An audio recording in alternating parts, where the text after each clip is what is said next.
Michael Flynn resigns as Trump's national security advisor over contacts with Russia. President Donald Trump's embattled national security advisor Michael Flynn resigned late Monday night, following reports that he had misled Vice President Mike Pence and other officials about his contacts with Russia. His departure upends Trump's senior team after less than 1 month in office. In a resignation letter, Flynn said he held numerous calls with the Russian ambassador to the U.S. during the transition and gave incomplete information about those discussions to Vice President Mike Pence. The vice president, apparently relying on information from Flynn, initially said the national security advisor had not discussed sanctions with the Russian envoy, though Flynn later conceded the issue may have come up. Trump named retired Lieutenant General Keith Kellogg as the acting National Security Advisor. Kellogg had previously been appointed the National Security Council Chief of Staff and advised Trump on national security issues during the campaign.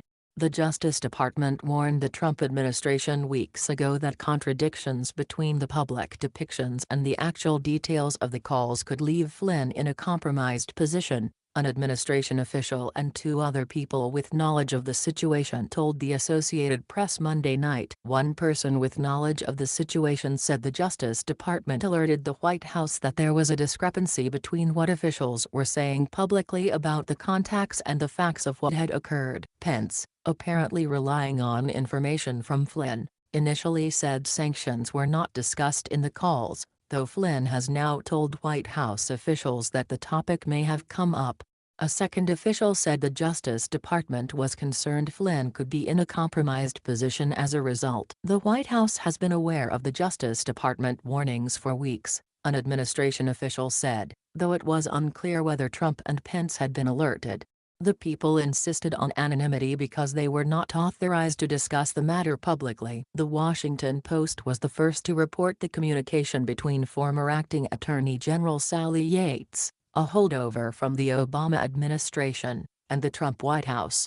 Flynn apologized to Pence last week, following a Washington Post report asserting that the National Security Advisor has indeed discussed sanctions with the Russian envoy. White House spokesman Sean Spicer said Trump was consulting with Pence on Monday about his conversations with the National Security Advisor. Asked whether the president had been aware that Flynn might discuss sanctions with the Russian envoy, Spicer said, "No, absolutely not." Trump, who comments on a steady stream of issues on his Twitter feed, has been conspicuously silent about the matter since the Washington Post reported last week that Flynn had discussed sanctions with the Russian envoy. A U.S. official told the Associated Press that Flynn was in frequent contact with Ambassador Sergei Kislyak on the day the Obama administration slapped sanctions on Russia for election-related hacking, as well as at other times during the transition. Flynn's discussions with the Russian raised questions about whether Flynn offered assurances about the incoming administration's new approach. Such conversations would breach diplomatic protocol and possibly violate the Logan Act, a law aimed at keeping citizens from conducting diplomacy. Earlier Monday, White House Counselor Kellyanne Conway said Trump had full confidence in Flynn, though her assertions were not backed up by other senior Trump aides. Spicer would say only that Flynn was continuing to carry out his daily functions. Flynn was spotted near the Oval Office just after 10 p.m. Monday. Amid the uncertainty over Flynn's future, several of the president's top advisors, including Chief of Staff Reince Priebus and Counsel Don McGahn, ducked in and out of late-night meetings in the West Wing. Several House Democrats called on Oversight Committee Chairman Jason Chaffetz, Republican Utah, to launch an investigation into Flynn's ties to Russia. House Democratic leader Nancy Pelosi called for Flynn to be fired, saying he cannot be trusted not to put Putin before America. Republican Senator Susan Collins of Maine said that if Pence were misled, "I can't imagine he would have trust in General Flynn going forward." She said it would also be troubling if Flynn had been negotiating with a foreign government before taking office. It's illegal for private citizens to conduct U.S. diplomacy. Flynn's conversations also raise questions about Trump's friendly posture toward Russia after U.S. intelligence agencies concluded that Moscow hacked Democratic emails during the election.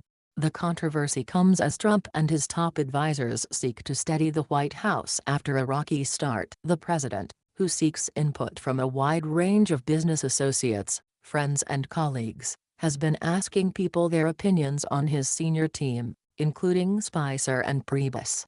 Advisors have privately conceded that the White House spit out too many disparate messages in the first few weeks, though they also note that the president's own tweets sometimes muddy the day's plans before most of the White House staff has arrived for work. Trump voiced support for Priebus Monday, saying the chief of staff was doing, "not a good job, a great job." But he did not make a similar show of support for his national security advisor. Flynn sat in the front row of Trump's news conference with Canadian Prime Minister Justin Trudeau earlier Monday. The president did not receive a question about Flynn's future from the two reporters who were called upon, and he ignored journalists' shouted follow-up inquiries as he left the room.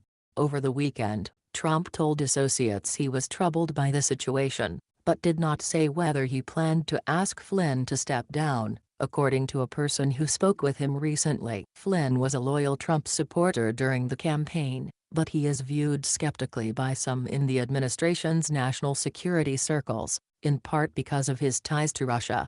In 2015, Flynn was paid to attend a gala dinner for Russia Today, a Kremlin-backed television station, and sat next to Russian President Vladimir Putin during the event.